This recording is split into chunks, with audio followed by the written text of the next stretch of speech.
Well, Bell's well, Mr. Downtown Ray Melo, and you're listening to the Entertainment Report on iHeartRadio, live from Dubai for Thursday, February 3rd, 2022, delivering some major stories and trends going on in the world of entertainment and beyond. You can follow the show on Facebook, Twitter, or Instagram. Facebook.com/The Entertainment Report with Ray Melo, that's REYMELO, on Twitter at The Enter Report, or on Instagram at The Entertainment Report. You can listen to the show anytime you want on iHeartRadio. Just go to iHeart.com or your iHeart phone app, search for The Entertainment Report, and it'll take you to the page. Jeff Zucker resigned as the president of CNN in a surprise announcement late Wednesday, doing so in an email to employees because of a previous undisclosed relationship with a female worker. Zucker said he had declined to reveal the consensual relationship with my closest colleague during an investigation into former CNN anchor Chris Cuomo, which led to the firing of the on-air star. Zucker said in the letter posted by CNN's media reporter Brian Settler, I acknowledge the relationship evolved in recent years. I was required to disclose it when it began, but I didn't. I was wrong. As a result, I'm resigning today. Zucker did not reveal the name of the person, but said he had worked with her for more than 20 years. Steltler confirmed the colleague as Allison Gotlust, the chief marketing officer for CNN. He says Gotlust remains at CNN. Allison Gotlust said in a statement posted by Stetler, Jeff and I have been close friends and professional partners for over 20 years. Recently, our relationship changed during COVID. I regret that we didn't disclose it at the right time. I'm incredibly proud of my time at CNN and look forward to continuing the great work we do every day. CNN has not announced who will replace Zucker as president. Peacock is giving a glimpse of the new series Killing It. The streaming service shared a teaser trailer for the comedy Wednesday featuring Craig Robinson as a rich prick who makes his money by killing snakes for the government. The preview shows Robinson's character reflect on his road to success. The camera then pans out to show that Robinson is bragging to an employee. He says, the story I'm about to tell you can only happen in the USA. Are you even listening to me, Andrea? I'm inspiring you with my personal journey. According to an official synopsis, Killing It is a comedy about class, capitalism, and one man's quest to achieve the American dream, and also about hunting really big snakes. Killing It hails from Brooklyn Nine-Nine co-creator Dan Gore and executive producer Luke Del Torridici. The pair said it in a statement, we love the ambitious, challenging, thematically rich series that populate the current peak TV landscape. We also love jokes, so we tried to make a show that could both deliver. We want Killing It to explore America's quasi-religious obsession with entrepreneurship and wealth. And we also wanted it to be funny, really, really funny. Plus, we wanted to have big snakes. They added, it's a daunting, creative, balancing act, but lucky for us, we were writing for Craig Robinson, aka the most likable man in the world. He's hilarious, effortlessly charming. Performance grounds even the wildest comic moments in something deeply human and relatable. Robinson is known for playing Daryl Fibbin on The Office and Doug the Pontiac Bandit Judy on Brooklyn Nine-Nine. He also appeared in the films Pineapple Express, Hot Tub Time Machine, and This Is the End. HBO is giving a glimpse of Gentleman Jack Season 2. The network shared photos for the season Wednesday featuring Suranne Jones as Ann Lester, a Victorian heiress who keeps coded diaries detailing her lesbian relationships. The picture features Anne, played by Jones, and her wife, Ann Walker, played by Sophie Rundle. One of the photos shows the couple getting close to a kiss. Season 2 will follow Anne and Annie as they establish their home together in Shibden Hall in Halifax. An official description reads, Ann Lester's entrepreneurial spirit frightens the locals as much as her unconventional love life, and with Halifax on the brink of a revolution, her refusal to keep a low profile becomes provocative and dangerous. Gemma Whelan, Lydia Leonard, Gemma Jones, and Timothy West also star. Gentleman Jack is created, written, and directed by Sally Wainwright. The series will return for a second season in the spring. Lily James says it was the biggest challenge to play Pamela Anderson in the new series Pam and Tommy. The 32-year-old actress took the role while appearing with her co-star Sebastian Stan on Tuesday's episode of Jimmy Kimmel Live. James and Stan play Anderson and Tommy Lee in Pam and Tommy, which premiered Wednesday on Hulu. The The series explores Anderson and Lee's relationship and revisits the pair's sex tape scandal. As a British actress, James said it was difficult to take on the role of Anderson, the American model and actress well known in the United States for a role with Playboy and for starring on Baywatch. James said it was the biggest challenge. Why did they ask me to do it? Or when we spoke about doing it, I was like, are you insane? Have you seen me? This is crazy. She added, I mean, I just studied her and watched. I loved her. Stan says Pam and Tommy shine a light on lesser known details about Anderson and Lee's sex tape scandal, including the fact that the tape was stolen and distributed without the pair's permission. The actor says there's a lot about the story that people don't know, and that is one of the things, that they had nothing to do with it. It is an American crime story after all. He says when you're in the privacy of your home, you don't always think about that. They were at home, they were in love. They got married in 4 days in Cancun passionately. They were actually acting like a married couple. Pam and Tommy is written by Robert D. Siegel and directed by Craig Gillespie. The series also stars Seth Rogen and Nick Offerman as Rand Gauthier and Uncle Milty, the pair. Apple Studios has announced plans to adapt Anne Napolitano's novel Dear Edward as a new 10-episode drama series. Connie Britton, Taylor Schilling, and Colin O'Brien are on board to star in the show.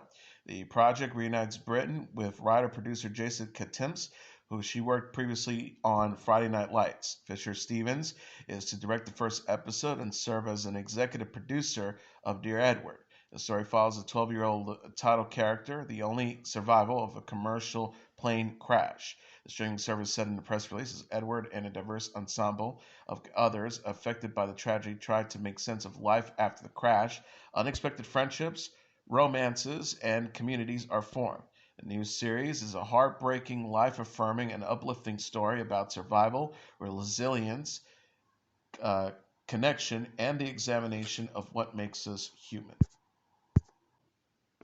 Simon Cowell is recovering after breaking his arm in an electric bike crash. The 62-year-old television personality was hospitalized after injuring himself in his second e-bike crash Thursday in London, TMZ reported Tuesday. Sources told Us Weekly that Cowell was not wearing a helmet at the time of the accident and is lucky to be alive.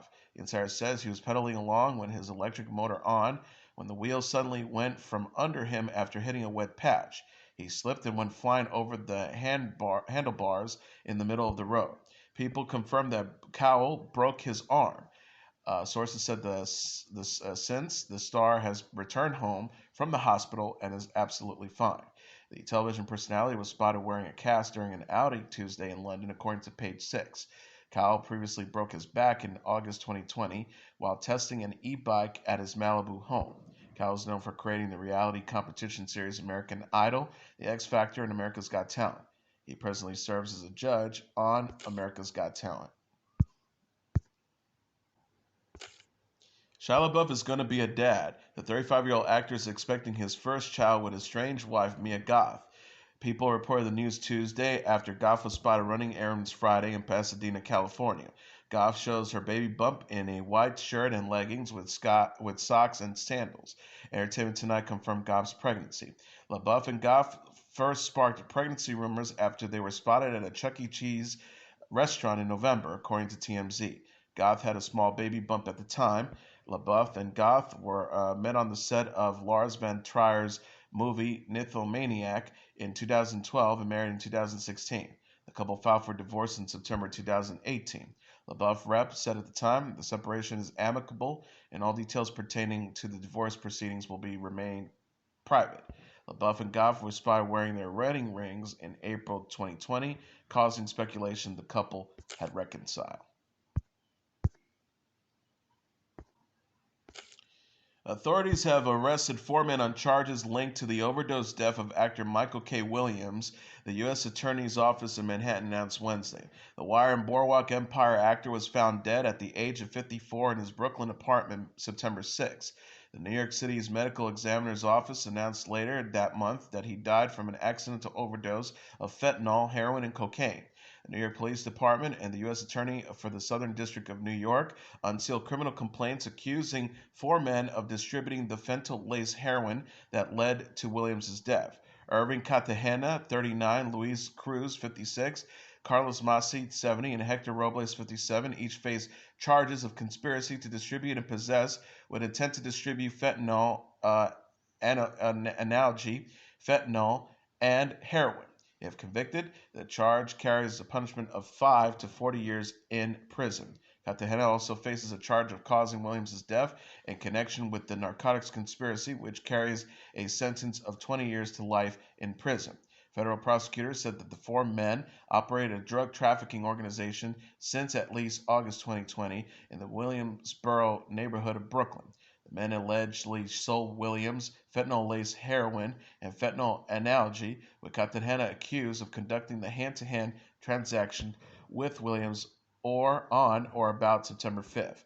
A statement for the U.S. Attorney's Office said despite knowing Williams died after being sold the drugs, they continue to sell them to others.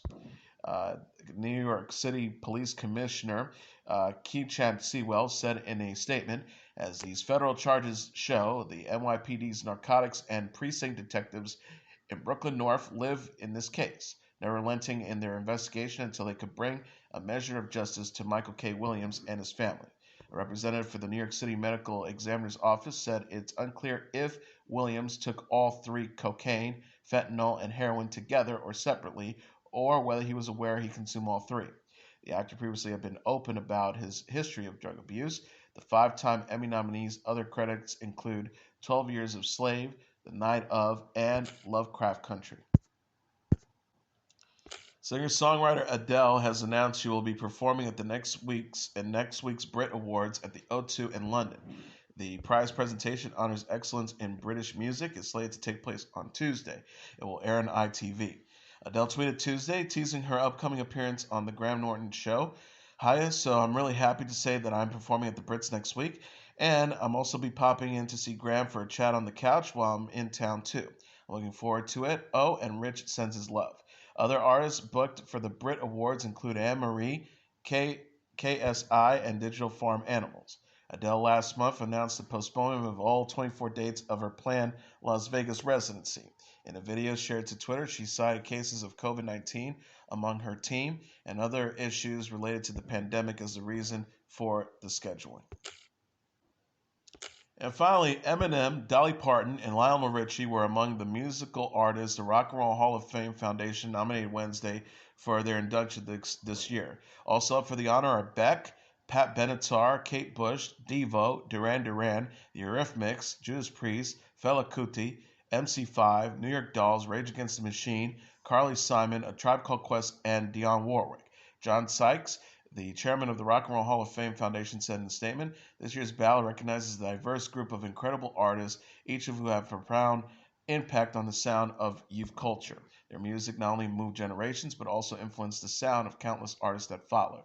Artists and bands must have released its first commercial recording at least 25 years prior to the year of nomination to be considered induction. After the voting process is completed, a 2022 shortlist of inductees will be announced in May, and a ceremony honoring them is to take place this fall. The date and venue are expected to be announced at a later date. And as your entertainment report for Thursday, February 3rd, 2022, I'm your host, Mr. Downtown Melo. I'll be back tomorrow to deliver some major stories and trends going on in the world of entertainment and beyond. You can follow the show on Facebook, Twitter, or Instagram. Facebook.com/The Entertainment Report with Ray Melo. That's RAYMELO. On Twitter at The Enter Report, or on Instagram at The Entertainment Report. You can listen to this episode or any previous episodes of The Entertainment Report anytime you want on iHeartRadio. Just go to iHeart.com or your iHeart phone app, search for The Entertainment Report, and it'll take you to the page. Good night, and God bless you all.